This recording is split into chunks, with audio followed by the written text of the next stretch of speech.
Hey folks, George here. This time we're going to examine a debate around cloning, the ethics and morality around cloning human beings. The first article that we'll examine in this contentious issue is by Dan W. Brock, entitled Cloning Human Beings, Assessing the Pros and Cons. Brock acknowledges that almost immediately we condemn human cloning. In this article, however, Brock is going to try to critically evaluate the pros and cons, the for and against of human cloning. By the way, he gives us a heads up right at the beginning. He's going to avoid all sorts of religious arguments. Why? Because religious arguments only convince people who are religious.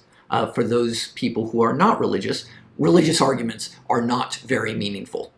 So he wants to stick to reasonable arguments, rational arguments. And since everybody has reason and rationality, this is the way to go for Brock.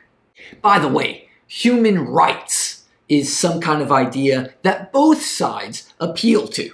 But we should note right away that such rights, even human rights, are never absolute. Even they have limits, and they might be overridden in certain circumstances. First, Brock says, let's examine arguments in support of human cloning.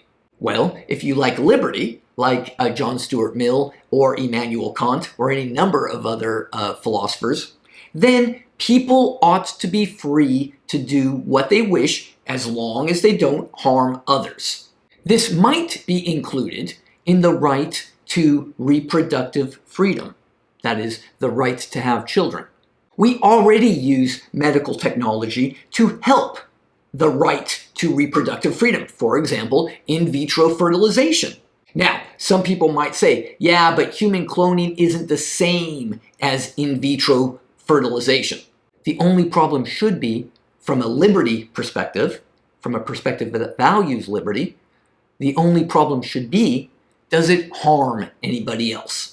By the way, let's step back and try to examine what does reproductive freedom really mean. Well, at least it means that I have some choice about what kind of children to have. After all, many people choose their reproductive partners, don't they? I want to have a child with you, not you. I'm going to break up with that person. I've had a lot of crazy relationships in the past. I don't want to have a child with that crazy person. I'd rather have a child with this person. Isn't that part of reproductive freedom? Reproductive rights also entails respecting the choice to have a child with some condition or not. Of course, there are limits to what you can do to your child. But we typically let parents choose traits and qualities that their children have. We let parents choose how to raise their children and what schools to put their children in or what pastimes to put their children in, don't we? Cloning is just an extension of that right to reproductive freedom. That is, the choice to have the children that I want to have. Therefore, the conclusion here is that it is a good reason to accept cloning in virtue of the notion that we all have reproductive freedom. By the way, what are the benefits of human cloning? Well, number one, cloning can assist with infertility when other sorts of treatments don't work. However, Brock acknowledges that this isn't probably the case for many people. After all, adoption is always an option, isn't it? Second, however, another benefit for cloning is that cloning would help couples where one has some sort of genetic condition that they don't want to pass on to their own child, their own offspring. A counter argument might be, yeah, but we could solve that problem by using sperm donors. Brock is going to say, oh, wait a second. A lot of people do not, in virtue of reproductive freedom, a lot of people don't like having third-party genetics in their family. It's like, I want this to be my family, the genetic source of my children, not some stranger, let's say. Some people don't like that.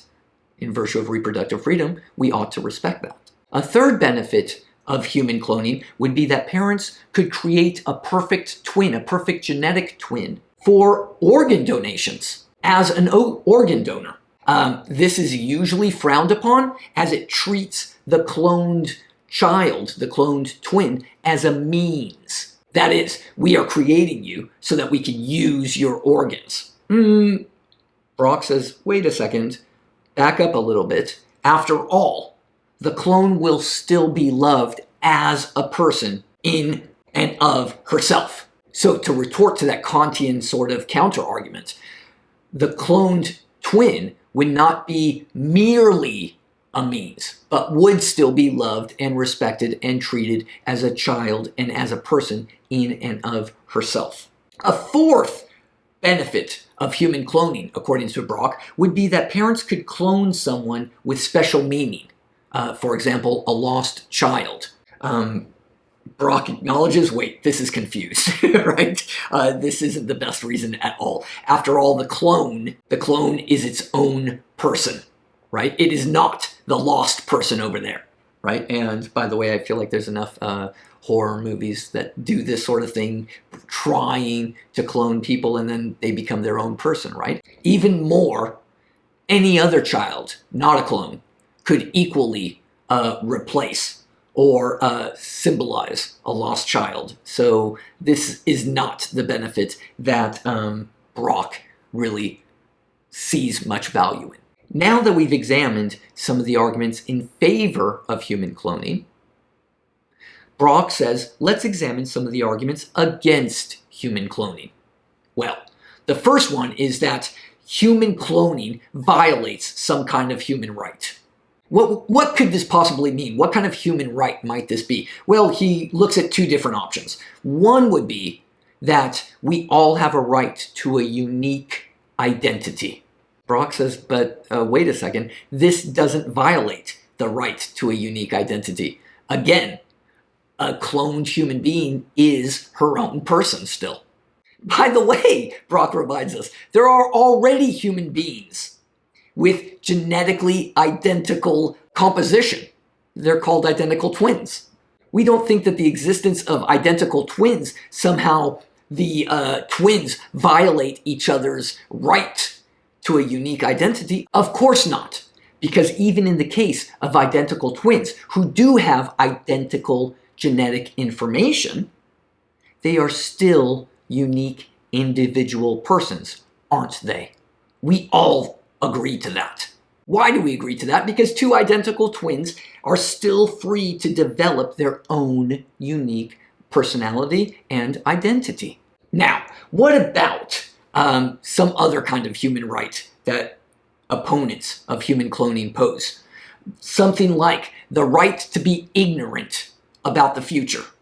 After all, a later clone, this argument would go, a later clone would know or believe that she knows too much about her future because there was somebody who lived the life before her, right? This eliminates the notion of human freedom to create your own future. Brock says, wait a second, this assumption rests on a false idea. Environment also significantly shapes a child's life and a child's identity and a child's personality.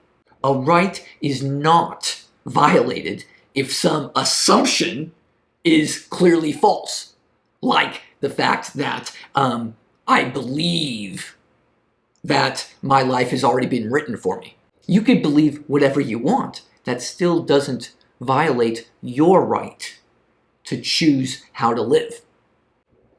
None of your rights have been violated just because you believe something falsely. So what is Brock's conclusion here then? His conclusion is that neither of these two ideas, either some sort of human right to individual identity, nor some sort of human right about being ignorant about my future, neither of those are violated by human cloning. Well then, let's consider some possible harms that human cloning might pose. What harms might human cloning pose? Even if there is a false belief, right, that my life is already written for me because I'm just a copy of somebody who lived before me. That might cause distress in the cloned person, right? And that seems to be a significant harm that we ought to consider. Believing that my fate is determined is distressful. If this belief was regular enough, then Brock might say, okay, that might be a reason to ban human cloning. Another harm, supposedly, is that human cloning would diminish the respect for human life. That it would lead to the belief that human life is somehow replaceable, thus diminishing the value of human life. Again, Brock says, this idea is confused in the same way that there's confusion when we talk about a right or a notion of unique identity. It would be wrong to suggest that people shouldn't grieve because dead people are replaceable. Remember, clones, like twins, have their own unique personhood.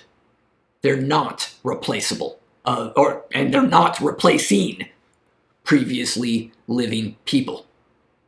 So this idea of the diminishment of the value of human life is just confused. It's also wrong to suggest that clones are less worthy of respect simply because they're clones. They're human beings. A human clone would still be a human being. Thus, we should afford a human clone all the moral and ethical considerations that we afford to any other human being. Another harm that Brock considers is that some people suggest that human cloning might be used for commercial or financial gain. Okay, fine, maybe. But we already agree, right, at least in this society, that cloned embryos should not be sold, right? And treating clones like slaves would clearly violate their rights. Recall, human clones are still human beings with human rights. We can't treat them like slaves, right? They're still human.